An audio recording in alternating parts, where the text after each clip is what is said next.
Welcome to Conversations That Awaken. This is a special series from A Course in Miracles that has inspired millions of readers around the world. Some see it as a spiritual masterpiece, others find it mysterious, challenging, or even controversial. Whatever brings you here, we invite you to leave your beliefs and your disbeliefs at the door. This is not a Bible study, this is not a sermon, and it is not about asking you to accept anyone else's truth. It is an invitation to investigate reality for yourself. I am Kim. In every episode, Joe and I will explore the text found in A Course in Miracles through 6 powerful lenses: science, philosophy, psychology, mysticism, direct experience, and everyday living. We'll ask difficult questions, we'll challenge assumptions, we'll laugh together, and we'll discover how these teachings can transform the way we see ourselves, our relationships, and the world around us. Whether you're new to A Course in Miracles or have studied it for decades, our purpose is simple: to uncover the timeless wisdom hidden beneath its words. We won't ask, what should we believe? We'll ask, what can we discover? Because awakening is not about collecting new ideas. It is about change in perception. It's about seeing clearly. It's about moving from fear to love, from separation to wholeness, from confusion to understanding. So take a deep breath, set aside everything you think you know, and join us for a special series in A Course in Miracles. Have you ever been so just blindingly, obsessively angry at someone that lashing out felt completely justified? Oh, yeah. Like, not just justified, but morally necessary. Exactly. Morally necessary. Like, you know that exact physical sensation, right? Your heart starts hammering against your ribs, your face flushes hot. Your jaw clenches up. Right, your jaw clenches. And your brain, it just helpfully provides this, like, hyperspeed highlight reel of every single reason you were entirely right and they are completely irredeemably wrong. It's a great feeling in the moment, honestly. It really is. I mean, in those moments, we wear that righteous indignation like a customized suit of titanium armor. It feels powerful. It feels protective, yeah. But then maybe a few hours later, or, wake up the next morning, the heat of that anger inevitably burns off. Always does. And when the smoke clears, you are left looking at what was actually underneath all that explosive rage. And more often than not, it's just a very cold, very small, very vulnerable layer of fear. Yeah, that drop-off from anger into fear is probably one of the most universally uncomfortable human experiences. Oh, it's the worst. It really is. I mean, we dedicate massive amounts of psychological energy to building these intimidating, fire-breathing fortresses of anger, specifically because we just cannot bear to look at the terrified, fragile person hiding inside those walls. We just don't want to see it. Right, because anger provides this illusion of control, control and dominance, whereas fear just feels utterly powerless. So given the choice between feeling powerful and feeling powerless, we reflexively choose the armor of anger. Like, every single time. Every time. And while tearing off that armor is basically the entire mission of today's deep dive. Okay. We are exploring a really fascinating and, frankly, incredibly provocative framework for understanding conflict and anger and peace. It really pushes some boundaries. It does. It's drawn from excerpts of a document titled Chapter 6, The Lessons of Love, which finds its roots in a broader philosophical system known as A Course in Miracles. And the ideas we're going to explore today, they completely upend conventional wisdom about self-defense. Yeah, this material doesn't just suggest we, tweak our communication styles or take a deep breath. No, it goes way deeper. It asks you, the listener, to reconsider the very nature of reality, of identity, and what it actually means to be safe. It provides a blueprint for unlearning fear by recognizing that our fundamental nature is, already indestructible. Which is such a wild concept because the core premise here is radically counterintuitive. We are so conditioned to believe that safety is achieved by building thicker walls. Right, developing sharper weapons. Yeah, and fighting back harder when we're threatened. But the philosophy we're diving into dismantles that entirely. It actually argues that defending yourself makes you more vulnerable. Wait, defending yourself makes you more vulnerable. Exactly, because the very act of defense reinforces the underlying belief that you are something fragile that can be broken. If you truly understood your nature as indestructible, the entire concept of defense would just become meaningless to you. I mean, getting to a state where you feel genuinely indestructible sounds like a superpower. But it also sounds kind of impossible for anyone living in the real world, It definitely sounds like a tall order. Yeah. So to even begin understanding how to reach that kind of peace, we have to put our own defense mechanisms under a microscope.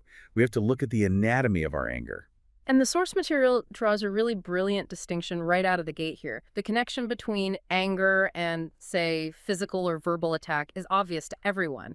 If someone makes me furious, my instinct is to strike back, to harm them in return. Right, that's just basic cause and effect for most of us. Exactly, but the connection between anger and fear is intentionally hidden from our awareness.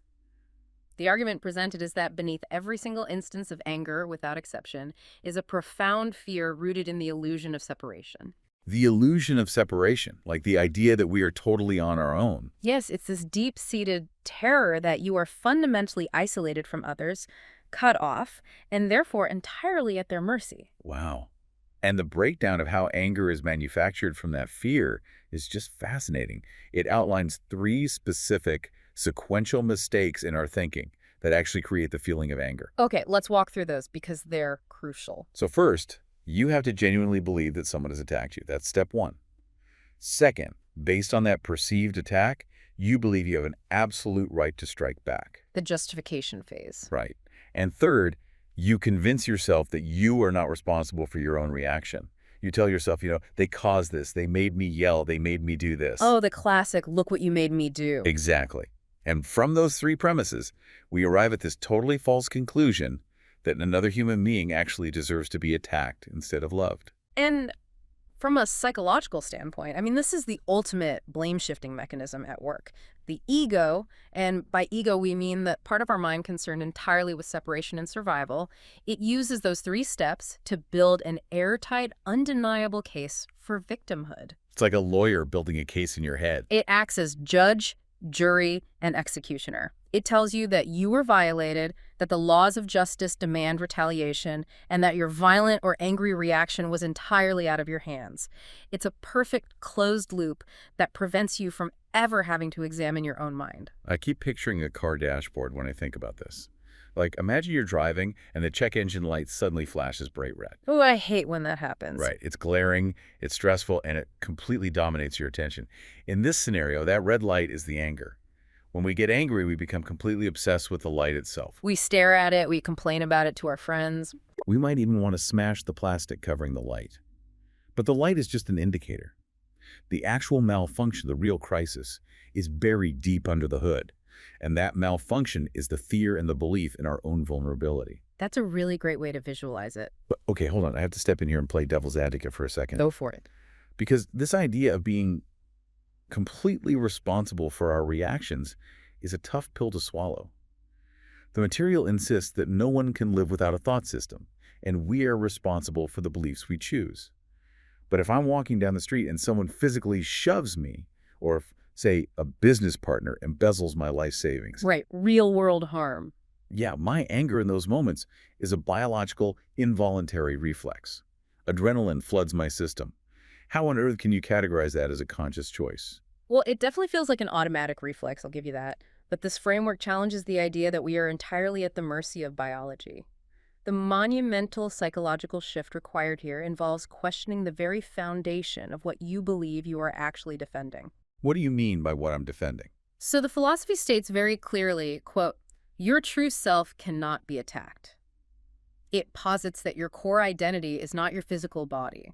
It's not your bank account, and it's not your social reputation. Okay. Therefore, at the level of your actual eternal reality, an attack is impossible.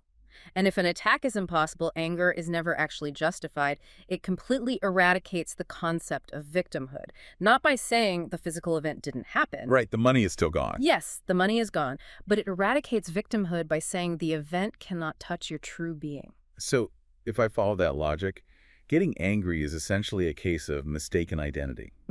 By getting angry, I am loudly declaring that I am my body or I am my bank account, and because those things were harmed, I was fundamentally harmed. I'm identifying with the breakable stuff. That is the precise mechanism. The moment you accept the belief that your true self can be damaged, you start living as a fragile creature. And more importantly, you teach that fragility to everyone around you. Wait, how am I teaching it? Because the premise is that every action we take is a lesson we are teaching ourselves and the world. If you react to an insult with vicious anger, you are demonstrating a rock-solid belief in your own vulnerability. You are basically saying your words have the power to destroy me. Oh, wow. So by defending myself, I'm actually proving I think I'm weak. Exactly. By defending yourself, you strengthen the fear of attack in your own mind. You are responsible for your reaction because every reaction is a choice to either reinforce the thought system of fear or the thought system of indestructible love. That is just a staggering level of accountability. Let's ground this in everyday reality for a minute. Think about the culture of the internet right now. Oh boy. Yeah. It is essentially an outrage machine. If someone leaves a cruel, mocking comment on something you post, the societal default is to fire back, to publicly humiliate them, to defend your digital territory. Right. We call it clapping back and we applaud it. It's like a spectator sport. Exactly. Mm-hmm. But if we view it through this lens, firing back is just a public demonstration of your own perceived weakness. You are teaching your own brain that a complete stranger with a keyboard has the power to somehow damage your essence. Yeah, road rage is another perfect everyday laboratory for this concept. You're driving on the highway and another car swerves recklessly into your lane, cutting you off.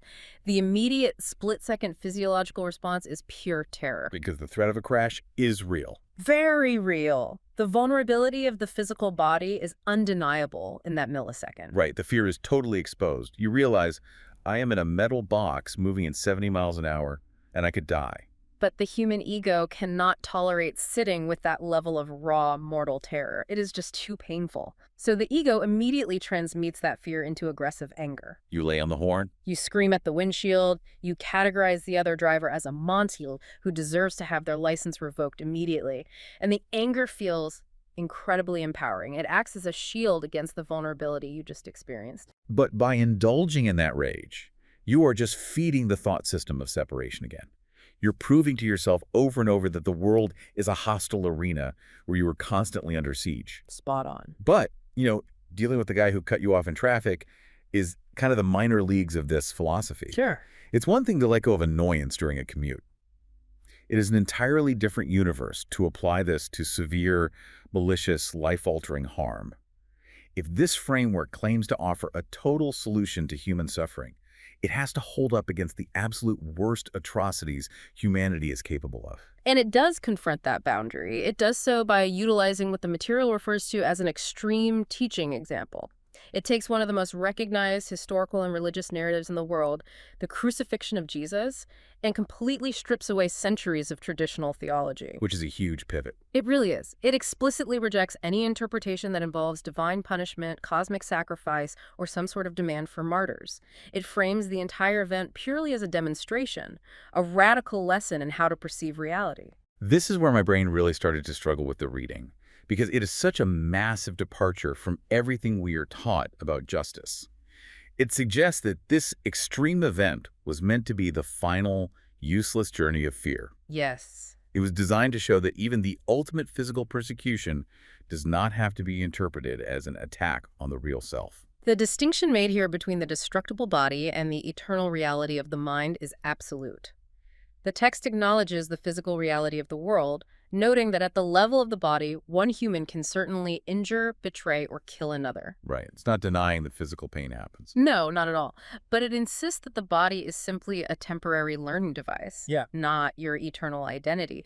Because your true nature cannot be destroyed, the destruction of the body cannot ever justify anger. That is so intense. It is.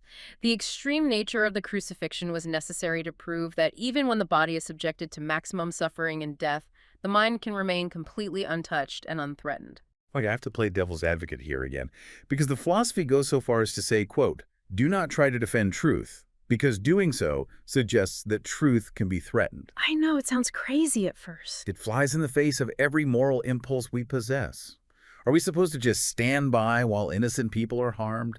Are we not supposed to fight for human rights? We are taught from childhood that you have to stand up to bullies, you have to scream the truth from the rooftops when lies are being spread. If you don't defend the truth, doesn't it just get crushed by falsehood? The resistance you are feeling right now is exactly how the ego is programmed to respond. It equates non-defense with surrender and annihilation. It really does feel like giving up. But the psychological mechanics presented here argue that aggressive defense is actually a form of self-sabotage. The logic is that if you react to persecution by playing the role of the victim, you are teaching victimhood. You are validating the idea that the persecution is real and powerful. The teacher in this historical example refused to accept the world's judgment. The crowd saw a victim being humiliated and destroyed, but because he did not identify with his physical body, he did not perceive himself as being persecuted. So by not reacting, By refusing to answer violence with anger, he demonstrated that the true self is completely invulnerable to the world's attacks. so by getting angry and fighting back, you're basically saying, you are right, I am a breakable body, and you are successfully breaking me. Yes. But by remaining peaceful, you are communicating, you can do whatever you want to this temporary physical form, but you haven't laid a finger on me.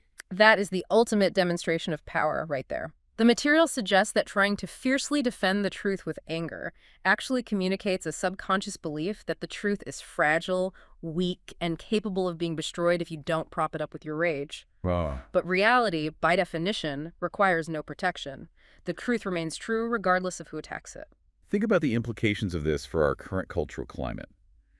We're living in an era of endless ideological warfare, cancel culture, political tribalism, the constant battles over who has the right moral high ground. Oh, it's exhausting just thinking about it. It is. We can spend massive amounts of energy aggressively defending our truths. We try to ruin the careers or reputations of those who disagree with us to prove that we are right. But if we applied this radical framework, we would have to admit that our vicious defense of our beliefs just prove how insecure we are about them. Exactly. If the truth is actually true, it stands entirely on its own. It doesn't need my angry tweet to survive. And it leads to a profound reframing of how we view our perceived enemies, too. The material specifically points to the figure of Judas, who is historically cemented as the ultimate symbol of betrayal and villainy. Right. His name is literally synonymous with backstabbing. But this framework reinterprets him not as a monster, but as a brother, a fellow child of God who is simply deeply confused. The rhetorical question posed by the teacher is profound. How could he condemn the one who betrayed him, while simultaneously trying to demonstrate to the world that condemnation itself is an illusion? I really want you, the listener, to pause and let that hyper-extreme template sink in for a second. Imagine someone you trust profoundly, a best friend, a business partner, a spouse. Now imagine they betray you in the most calculated, devastated way possible. It's a gut punch. Every instinct in your body demands that you condemn them, that you cast them as the villain in the movie of your life so you can be the righteous victim. But this material is asking us to look at this extreme historical example and apply it downwards. Right, scale it to our lives. Yeah. If this teacher could look at the person orchestrating his physical execution and refuse to condemn him because condemnation isn't real, how can we possibly justify holding on to a bitter grudge against, say, a coworker who took credit for our presentation? We really can't. It forces us to realize that our everyday grudges are choices, not inevitabilities. It is a deliberate scale down. We aren't being asked to physically repeat a crucifixion. We are being asked to use its underlying logic when we are tempted to use someone else's bad behavior as a justification for our own anger. We have to change how we interpret their actions. Exactly. But this naturally leads to the most pressing question for anyone trying to actually practice this. If my true self is completely safe and my neighbor's true self is entirely innocent, why does navigating a normal Tuesday afternoon feel like walking through a minefield? Seriously. Why does the world appear so incredibly hostile and full of enemies? This is where the material pivots into some deeply insightful psychology. It explains that the hostility we see isn't actually out there in the world. Wait, no. It is a specific mechanism the ego uses to maintain its own existence, and that mechanism is projection. Okay, we hear the word projection thrown around a lot in like pop psychology or couples therapy, but the spiritual weight it carries in this text is massive. It's the core of the ego's defense. Yeah, the definition given is that when you project, you take a dark, unresolved emotion from within your own mind, say deep insecurity or self-loathing. You deny that it belongs to you, and you forcefully place it onto someone else. You hurl it at them. Right. You then judge that person as being entirely different from you, and you attack them for the very flaw you just placed on them. It is an elaborate magic trick to hide the fact that the judgment originated inside you. It is the ultimate evasion tactic. The ego gathers all your internal conflict, your hidden guilt, your buried fears, throws them outward like a net over the people in your life and says, look, the problem isn't me. The problem is them. They are the selfish ones. They're the cruel ones. My anger is just a necessary response to their evil. Exactly. The ego convinces you that this outward projection is keeping you safe by deflecting blame. It makes me think of a faulty, chaotic movie projector. Like imagine your mind is the projector machine. Inside you is a tangled, messy film reel containing all your unhealed trauma, your hidden biases, and your deep-seated belief that you aren't good enough. Which we all have, to some degree. Right. And instead of stopping the machine and looking at the film reel to fix it, you shine a blinding light through it and project those messy images onto the blank screens of the people around you. That's such a good analogy. You project your fear of inadequacy onto your spouse and accuse them of being unsupportive. You project your competitive jealousy onto your boss and accuse them of being unfair. And then, the craziest part is, you stand there in the theater and scream at the movie screen for being so awful. It's madness when you really think about it. You spend your whole life attacking the people around you for the movie that is playing from your own internal reel. That analogy captures the tragedy of the human condition perfectly. We scream at the screen to avoid the terrifying work of looking at the projector. And the material makes a crucial observation about the cost of this defense mechanism. It says, quote, projection always hurts. It doesn't actually work. It does not provide the relief the ego promises. It doesn't rid you of the guilt. It merely strengthens the foundational illusion that your mind is divided and that you are separate from and usually morally superior to everyone else. It blinds you to your fundamental equality. Yes, projection and attack are always paired because the projection manufactures the excuse needed to justify the attack. But the framework doesn't just diagnose the disease, thank goodness. It offers a cure. It suggests that every single psychological mechanism the ego uses for harm can actually be repurposed for healing. So, while the ego projects, the alternative offered is something called extension. The distinction between projection and extension is the difference between sickness and health. Their goals are diametrically opposed. How so? Well, projection takes what you secretly hate about yourself and throws it outward to push people away and create enemies. Extension is the practice of seeing the inherent indestructible perfection within yourself and then actively looking for and recognizing that exact same perfection in every other person you meet. The material calls this equal vision. Right. Yes, equal vision. Instead of manufacturing reasons for anger, this vision demands radical inclusion.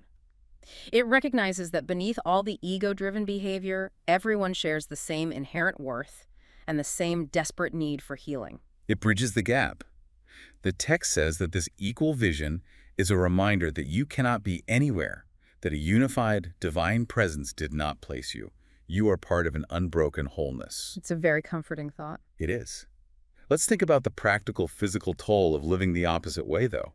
Think about the deep, bone-weary exhaustion that so many of us walk around with every day. She's burning out. Yeah. How much of that exhaustion is just the subconscious 247 labor of maintaining our projections? We walk into a room and instantly start scanning the environment, categorizing people as allies or threats, Defending our emotional borders. calculating who owes us what, and holding on to a dozen simmering grievances. Maintaining that level of separation is a full-time, exhausting job. It really is the heavy lifting of the ego, and it completely drains our life force. What this philosophy offers is a profound relief from that endless labor. It redefines a concept that is often laden with heavy religious guilt. Atonement. Oh, that's a loaded word. Very loaded. In many traditions, atonement implies paying a steep price for your sins, a grueling journey of earning back favor. But here, atonement is defined simply as the recognition that the separation never actually occurred in reality. Wait, it never occurred? Right. The ego wants you to believe that finding peace is a monumental, nearly impossible mountain to climb, because the harder the journey seems, the more real the ego appears. Keeping itself relevant. Exactly. But waking up to reality, according to this framework, isn't about achieving a distant state of spiritual perfection. It is simply about dropping a heavy, fabricated burden you were never meant to carry. To paraphrase the text, you do not have to undo in reality what never actually happened. That reframing is like letting out a breath you've been holding your entire life. The idea that perfection is not some distant achievement you have to grind for, but rather your current, obscured true nature. It's very liberating. But the ego fights this simplicity with everything it has. There is a fascinating observation in the reading about how egos interact with one another. It says egos do form alliances, but solely for the purpose of getting something for themselves. Yes, the false alliances. Think about the dynamics of workplace cliques. You know those tight-knit groups that seem to bond entirely over gossiping about a third person? Oh, we've all seen that. That is the perfect example of projection masquerading as genuine connection. You feel a temporary closeness to your coworker because you both mutually agree that the new manager is incompetent. But the material warns that fear cannot truly be shared. Fear always leads to attack, and attack destroys real communication. An alliance built on mutual projection is basically a house of cards. It is incredibly fragile because the moment one person in the clique stops validating the shared grievance, or, the moment the mutual enemy leaves the company, the alliance shatters. Because there's nothing real holding it together. Right. The remaining egos immediately turn on each other, and you quickly become the new target of the projection. True connection can only be based on extension, on recognizing shared innocence, not shared grievances. Which brings us to a massive turning point in the logic. Once you finally recognize that your enemies are largely just screens reflecting your own inner conflict, and that attacking them only hurts you, the only rational step left is to put down the weapon entirely. Which is easier said than done. So much easier said than done. We had to talk about the relinquishment of attack and how this material defines true safety. The logical progression here is beautifully circular and completely inescapable. The premise is this. Every idea begins in the mind of the thinker. Whatever the mind extends remains within it. Whatever you teach, you strengthen in yourself. Every lesson you give is also a lesson you receive. That is a staggering implication. It really is. If you choose to teach attack, whether you are physically striking someone, verbally abusing them, or even just sitting silently and tearing them apart in your own thoughts, you are actively learning the lesson of attack. You're teaching yourself. You are programming your own mind to believe that attack is a real, effective force in the universe, which simultaneously convinces you that you are vulnerable to it. You suffer the exact lesson you attempt to inflict on another. The ultimate mantra of this entire section is brilliantly simple. Teach only love, because that is what you are. It's beautiful. It is, but I know exactly what you, the listener, are thinking right now because it is the exact same wall I hit when I read this. The doormat objection. The doormat objection. The immediate reaction is, if I give up attack completely, if I never defend my borders, if I respond only with love to people who are actively, maliciously trying to harm my family or my livelihood, I am just making myself a doormat. I am going to get chewed up and spit out by the real world. It's the most common resistance. How do we reconcile this spiritual ideal of true safety with the harsh physical realities of life on Earth? Well, to resolve it, we have to return to the foundational premise. The fear of being a doormat hinges entirely on identifying with the physical body. Right. If you believe you are a body, you are correct to be terrified because the body is inherently vulnerable. It can be crushed, it can be abused, it can be destroyed. If your identity is tied to the physical, defense is your only logical option. So it makes sense why we feel that way. Completely. But this framework insists that true safety has absolutely nothing to do with physical invulnerability. True safety is exclusively a state of mind. It asserts that your God-created mind, your eternal consciousness, can never be damaged or altered by anything in the physical world. So the goal isn't to create a magic shield around your physical body so you never get physically hurt. The goal is to shift your identity so completely that you realize the part of you that actually matters can't be touched. Exactly. True safety comes from extending that equal vision we talked about. When your mind begins to recognize the inherent innocence and gentleness in others, even when their behavior is terrible, your mind simultaneously realizes its own harmlessness and invulnerability. Wow. The material notes that once the mind reaches this state, it simply no longer feels a need to defend itself. By refusing to teach attack, the very concept of attack begins to fade from your psychological reality. The feedback loop of this is just mind-bending. If every single interaction we have throughout the day is a classroom, and we are playing the role of both teacher and student simultaneously, We are? then what are we accidentally teaching ourselves when we refuse to forgive someone? When you hold a deep, bitter grudge for 10 years, you think you are punishing the other person. You really do. But what you are actually doing is teaching your own brain every single day that the past is more powerful than the present. You are forcefully teaching yourself that you are a permanent victim of circumstance. Conversely, the text offers this beautiful counterpoint. A mind that knows it is safe becomes kind. It blesses because it knows it is blessed. We often mistake gentleness for weakness, but in this framework, the relinquishment of attack is not born out of submission. It is born out of absolute, unshakable strength. You can see this play out in everyday life, too. Think about the most genuinely confident, deeply secure person you know. I don't mean someone who is arrogant or loud, but someone who is truly comfortably anchored in their own skin. Yeah, a quiet confidence. Are they the people picking fights in the YouTube comment section? Are they the ones who get easily offended if they aren't thanked properly? Are they constantly defending their honor at dinner parties? Never. They're usually the most patient, gentle, and accommodating people in the room. Why? Because they don't perceive a threat. Their internal sense of safety naturally generates gentleness outward. They don't need to attack anyone because they know they have absolutely nothing to lose. That real-world dynamic perfectly mirrors the spiritual dynamic described here. Stop teaching attack, and its suffocating hold on your perception vanishes. However, as we all know, executing this in the heat of the moment is incredibly difficult. Very difficult. Because the ego is not a quiet roommate. It is constantly whispering and often screaming in our ear that we are in imminent danger. To actually find this peace, we have to look very closely at the nature of the different voices competing for our attention. Which moves us into a fascinating exploration of the dynamic between the ego's questions and what the material calls the Holy Spirit's answer. This part is so insightful. The text personifies these two mindsets really vividly. It points out that in any given situation, the ego usually speaks first, it speaks loudest, and it is highly unstable. It traces the origin of the ego back to a single root cause, which is doubt. Just a tiny seed of doubt. Specifically, it suggests the ego was born the moment the mind asked a single question: what are you?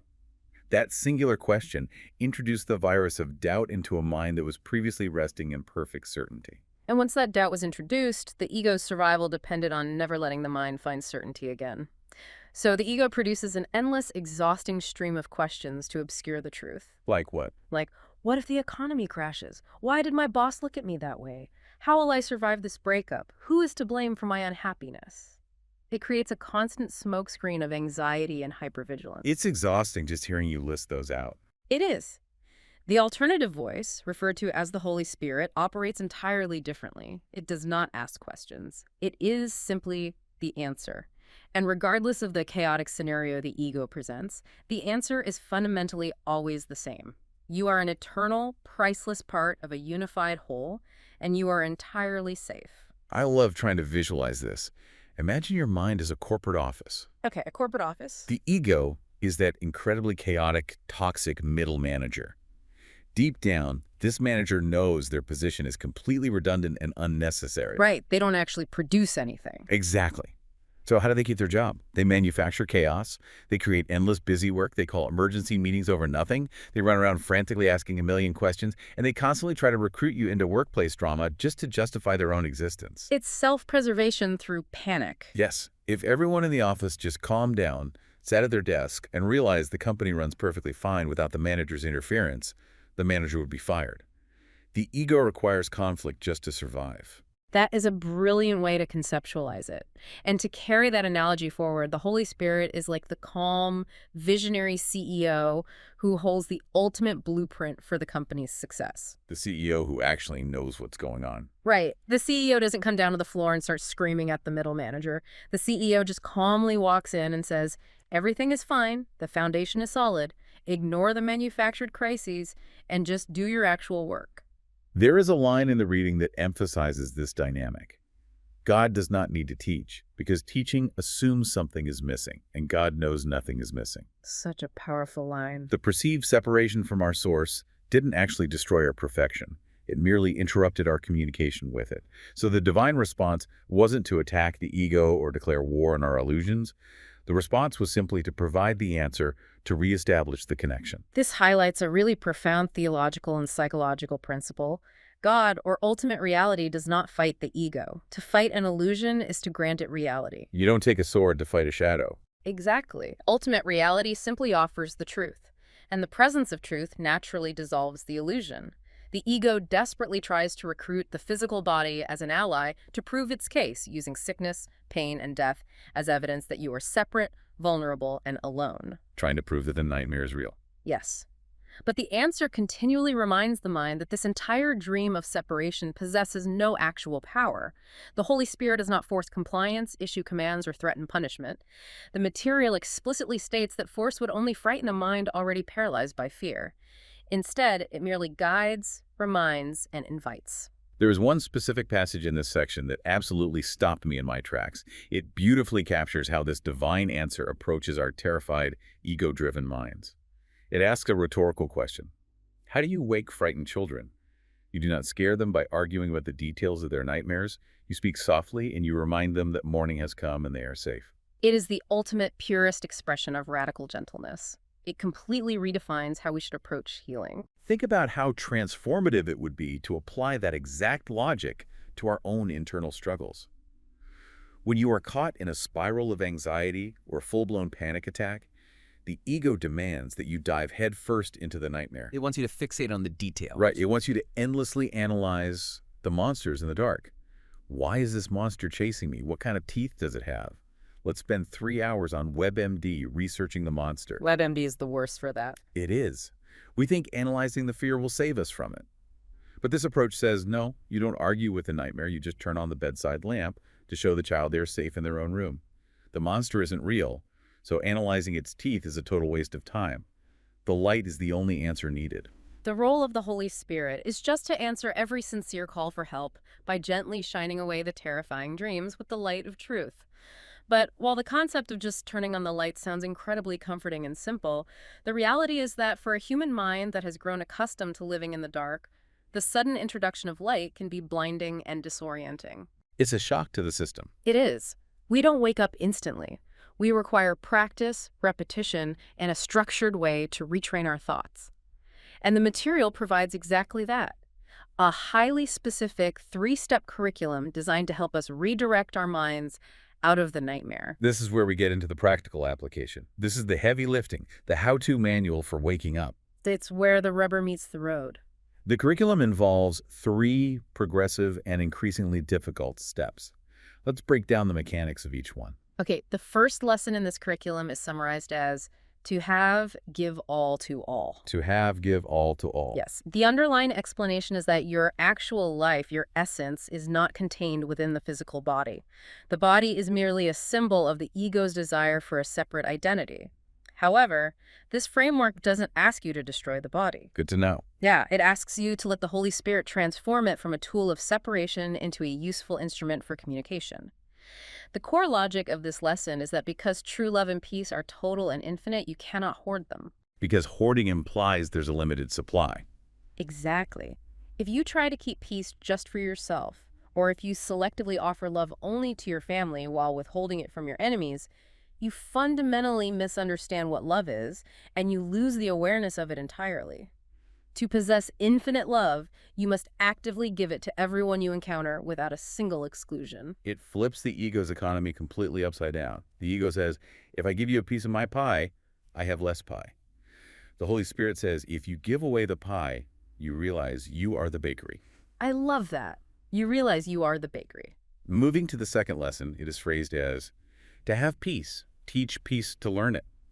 This builds on the idea that the mind simply cannot hold 2 conflicting thought systems simultaneously without suffering severe distress. It creates massive cognitive dissonance. Exactly. If you attempt to teach both sanity, which is peace and inclusion, and insanity, which is conflict, judgment, and separation, your mind will be torn apart by confusion.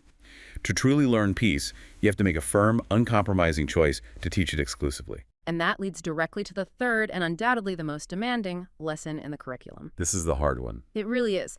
Be vigilant only for God and His kingdom. This is not a passive state. This requires an intense, relentless level of mental hygiene. It demands that you constantly monitor your own mind, actively separating eternal truth from ego-driven illusion. That sounds exhausting. It requires you to immediately reject any thoughts that oppose peace. And crucially, it demands that you make absolutely no exceptions for anger. Looking at the structure of this curriculum for you, the listener, is incredibly revealing. Look at the progression. It starts in the external world with our actions and how we treat others. Lesson 1, give all to all. Right, the behavior. Then it moves inward to examine our internal motivations and what we're projecting onto the world. Lesson 2, teach peace to learn it. Finally, it drills down to the absolute bedrock of our reality, demanding relentless, moment-to-moment internal vigilance over the very thoughts we allow to exist. Lesson 3, be vigilant. It's a complete overhaul of how we operate. But I have to stop us here and ask the hard question about that third lesson. Okay, let's hear it. Make no exceptions for anger. Is that realistically possible? For a human being with a nervous system, living in a chaotic, unfair, often brutal world, dealing with traffic, taxes, illness, and betrayal, is it actually possible to achieve a state of perfect consistency where you never make an exception for anger? It represents the ultimate destination of the curriculum, and the material is very honest about the difficulty of the journey. If we look closely at the mechanics of these 3 steps, we see a fascinating psychological arc. What happens when we first try it? Well, when you first step onto this path and attempt lesson 1, giving all to all, it actually generates more internal conflict, not less. More conflicts. Yes, you are directly challenging the ego's most deeply entrenched beliefs about scarcity, self-protection, and the necessity of defense. The text acknowledges that many people get stuck in this phase for a long time, oscillating painfully between the desire to extend love and the desperate urge to protect themselves. So it's normal to struggle at first. Completely normal. But as you persist and move into lesson 2, actively choosing to teach peace even when you feel threatened, you begin a subtle shift. You start moving your identity away from the chaotic perimeter of the ego and toward the calm center of your true thought system. That internal movement is where genuine transformation occurs. So the friction gets worse before it gets better. Conflict peaks when the ego realizes you are trying to dismantle it. But then as you move toward the center, the friction begins to subside. Precisely. By the time you're actively practicing lesson 3, relentless vigilance, something paradoxical happens. You suddenly realize that the massive, exhausting effort you thought you were exerting to learn this new way of being was actually the effort you used to exert maintaining the false ego. Oh. You spent your whole life using incredible amounts of energy to prop up illusions, hold grudges, and defend a fragile identity. The material explicitly states, eventually, effort itself becomes unnecessary. Because it's not natural. Exactly. Why? Because the truth does not require your effort to remain true. Truth has no opposite. Once you clear away the exhausting debris of illusions and projections, maintaining your natural, peaceful state requires absolutely zero effort. It is just what you are. You do not have to struggle to become what you already are. I want to repeat that because it is so profound. You do not have to struggle to become what you already are. That single concept completely upends the entire foundation of the modern self-help and wellness industries. It totally dismantles it. The self-help machine thrives on the fundamental premise that you are intrinsically broken, you are lacking, you are traumatized. And if you just buy this 300-page book or subscribe to this 10-step morning routine or attend this expensive retreat, you might eventually, after years of grueling work, fix yourself and become worthy of peace. Yeah, that there's always something more to fix. But this framework says absolutely not. Perfection is not some distant peak you have to climb toward. Perfection is your current unaltered nature. You don't have to build it. You just have to stop actively hiding it under a heavy blanket of fear, judgment, and anger. It is a total paradigm shift. We move from a mindset of endless fixing to a mindset of simple remembering. It reminds me of the process of learning a completely new language as an adult. During those first 2 lessons, the giving and the teaching, it feels exhausting. Everything is contradictory to your native tongue, which, for all of us, is the ego's language of fear, separation, and attack. You're translating every word in your head. Yes, you have to translate every single thought before you act. You have to be highly vigilant about every word you speak, making sure you aren't slipping back into old patterns, which is exactly what Lesson 3 demands. It takes massive concentration. But Eventually, if you remain vigilant and stick with the practice, fluency takes over. You stop translating. You start dreaming in the new language. The intent effort vanishes, and the language of peace just becomes the natural, effortless way you communicate with reality. And achieving that fluency, that state of effortless truth where defense is obsolete, is the ultimate goal of the Holy Spirit's curriculum. And it brings us perfectly full circle to the central, radical message of the entire text we've been unpacking today. It really does pull it all together. So after exploring all these intense concepts, what is the grand takeaway for us as we conclude this deep dive? If we synthesize everything, the overarching theme insists that we are not victims of the world we see. Instead, we are faced with a fundamental, inescapable choice: in every single waking moment of our lives. We are constantly teaching, and we are constantly learning the reality we choose to teach. In every interaction, we can choose to listen to the voice of the ego. It will always advise us to build thicker armor, to attack preemptively, to judge harshly, to project our own unresolved pain outward onto others, and to view the world as a terrifying battlefield where we must fight relentlessly just to survive. But this framework guarantees that choosing that path will only deepen our profound sense of isolation and ensure our continued suffering. Or we can make the radical choice to listen to the answer. We can choose to look through the lens of equal vision, which continually reminds us that we are fundamentally safe, that our true minds cannot be damaged by anything in the physical world, and that our only real job is to teach peace by recognizing the exact same indestructible divine light in everyone else, regardless of how deeply buried it might be beneath their own ego-driven behavior. Teach only love because love is what you are. It is the ultimate challenge. It asks us to do the hardest thing a human being can do, to voluntarily relinquish our treasured grievances, to put down our defensive weapons, and to place absolute trust in the indestructible nature of who we truly are. It's a lifetime of practice, but it's the only journey that actually leads anywhere real. Which leaves you, the listener, with a final provocative thought to carry with you as you step back into your day. The material we explored states with absolute certainty that every single thought you have and every single response you make is actively strengthening either the reality of fear or the reality of love in your own mind. There's no middle ground. It insists that there are no neutral thoughts, none whatsoever. So armed with that knowledge, what exact reality are you actively building for yourself with the very next thought you have? Are you going to reach for another layer of cold, heavy armor? Or are you going to finally remember that you were never actually in danger to begin with? That's the question we all have to answer. Thank you for joining us on this journey. This deep dive into the mechanics of fear and peace was custom curated just for you, and we wish you profound clarity and gentleness on your journey of unlearning fear. Until next time.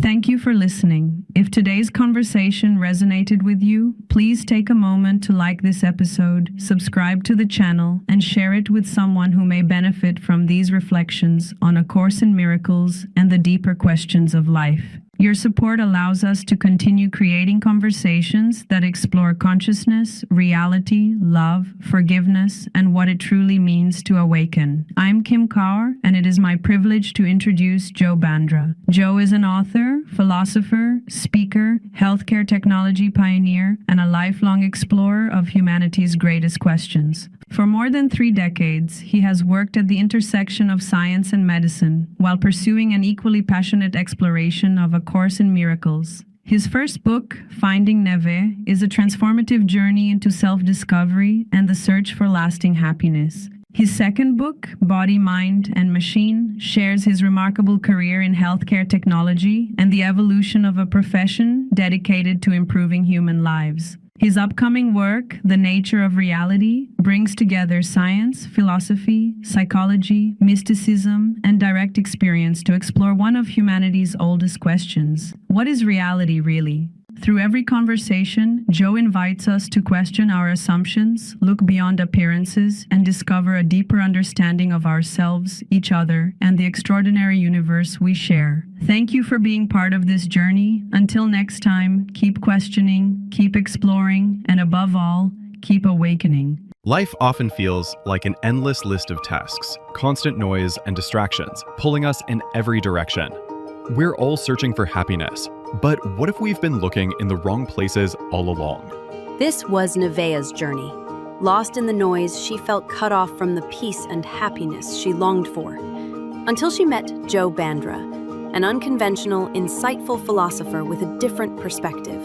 Jay, as he is simply known, didn't hand her a map. He gave her something far more valuable, a compass, a way to turn inward, navigate her own thoughts, and uncover the clarity hidden beneath the chaos. Readers around the world have been touched and inspired by Finding Nevaeh. Your journey to inner peace begins now. Get your copy of Finding Nevaeh, available on Amazon and at findingnevaeh.org, or listen to the audiobook on Audible, Spotify, Apple, and other platforms.